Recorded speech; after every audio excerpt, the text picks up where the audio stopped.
Hello. ചില മനുഷ്യരെ പറ്റി നമ്മൾ പറയാറില്ലേ, അവന് അല്ലെങ്കിൽ അവൾക്ക് ഭയങ്കര ദേഷ്യമാണ്, എപ്പോഴും ദേഷ്യമാണ്. ചിലർ വീട്ടുകാരോട് ദേഷ്യപ്പെടുന്നു, ചിലർ കുട്ടികളോട് ദേഷ്യപ്പെടുന്നു. അപ്പോൾ അങ്ങനെ ഭയങ്കര ദേഷ്യമാണ് എന്ന് പറഞ്ഞിട്ട് നമ്മൾ കാറ്റഗറൈസ് ചെയ്ത് വെച്ചിരിക്കുന്ന കുറച്ച് മനുഷ്യന്മാരുണ്ടാവും. ഈ മനുഷ്യരിൽ ചിലരുടെയെങ്കിലും ദേഷ്യം എപ്പോഴും ദേഷ്യം തന്നെ ആവണമെന്നില്ല. ചിലപ്പോൾ അവരുടെ നിസ്സഹായാവസ്ഥയാവാം, എന്തെങ്കിലും അവർക്ക് ചെയ്യണമെന്ന് വിചാരിച്ചിട്ട് പറ്റാത്തതാവാം, അല്ലെങ്കിൽ ചില പേടികളാവാം, ചിലപ്പം കുറേ ടെൻഷൻസ് ആയിരിക്കാം, ചിലപ്പോൾ ആരും മനസ്സിലാക്കാനില്ലാത്തതിൻ്റെ വിഷമങ്ങളായിരിക്കാം, അല്ലെങ്കിൽ എന്തെങ്കിലും സങ്കടങ്ങളായിരിക്കാം. പക്ഷെ ഇതൊക്കെ പുറത്തേക്ക് വരുന്നത് ഒരൊറ്റ രൂപത്തിലാണ്: ദേഷ്യം.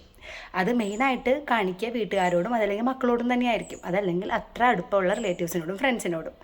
അപ്പം നമ്മളെപ്പോഴും ഒരാളെ ദേഷ്യക്കാരി അല്ലെങ്കിൽ ദേഷ്യക്കാരനെന്ന് ജഡ്ജ് ചെയ്യുമ്പോൾ അതെപ്പോഴും ദേഷ്യമല്ല, പകരം ചിലപ്പോൾ നിസ്സഹായാവസ്ഥയും വിഷമങ്ങളും സങ്കടങ്ങളും ഒക്കെ അതിൻ്റെ പിന്നിലുണ്ടായിരിക്കാം. നമ്മളൊന്ന് മനസ്സിലാക്കണം. അപ്പോൾ നമ്മൾ അങ്ങനെ ഒരാളെ കുറ്റം പറയുമ്പോൾ, അതല്ലെങ്കിൽ ദേഷ്യക്കാരിന്ന് അങ്ങോട്ട് നമ്മൾ അല്ലെങ്കിൽ ദേഷ്യക്കാരെന്ന് നമ്മൾ അങ്ങ് പറഞ്ഞു വയ്ക്കുമ്പോൾ, അവരെ പറ്റി ഒന്നും കൂടി ഒന്ന് ആലോചിക്കുകയും അല്ലെങ്കിൽ അവരെ ഒന്നും കൂടി ഒന്ന് അറിയാൻ ശ്രമിക്കുമ്പോൾ ചിലപ്പോൾ ഈ ദേഷ്യത്തിൻ്റെ പിന്നിലുള്ള കാരണം നമുക്ക് പിടികിട്ടും. അപ്പോൾ ചിലപ്പോൾ നമുക്ക് അവരൊന്ന് ചേർത്ത് പിടിക്കാൻ പറ്റും. അപ്പോൾ ഈ ദേഷ്യം ഒന്ന് കുറയ്ക്കാൻ നമുക്ക് ചിലപ്പോൾ പറ്റും. അപ്പോൾ നമ്മുടെ ചുറ്റുമുള്ളവർ ചിലപ്പോഴൊക്കെ ദേഷ്യം കാണിക്കുമ്പോൾ വെറുതെയാണ് അവർ ദേഷ്യം കാണിക്കുന്നതെന്ന് നമുക്ക് തോന്നുന്നുണ്ടെങ്കിൽ, അതിൻ്റെ പിന്നിൽ ഇതുപോലെ എന്തെങ്കിലും കാരണങ്ങളുണ്ടോ എന്ന് നമുക്ക് കണ്ടെത്താൻ പറ്റുന്നുണ്ടെങ്കിൽ, കാര്യങ്ങൾ നമുക്ക് സോൾവ് ചെയ്യാൻ പറ്റിയില്ലെങ്കിലും ഈ ദേഷ്യപ്പെടുന്ന വ്യക്തിനെ ഒന്ന് മനസ്സിലാക്കി അവരൊന്ന് ചേർത്ത് പിടിക്കാൻ നമുക്ക് പറ്റുന്നുണ്ടെങ്കിൽ നമ്മുടെയൊക്കെ ലൈഫ് കുറച്ചും കൂടി ഈസി ആയിരിക്കും, സന്തോഷമായിരിക്കും. കുറ്റം പറച്ചിലുകളൊക്കെ ഒന്ന് ഒഴിവാക്കി മറ്റുള്ളവരൊന്ന് മനസ്സിലാക്കാൻ ശ്രമിച്ചു കഴിഞ്ഞ് കഴിഞ്ഞാൽ കുറേയൊക്കെ ഒരു ഹാപ്പി ആയിട്ടുള്ളൊരു അന്തരീക്ഷം സൃഷ്ടിക്കാൻ നമുക്ക് പറ്റും.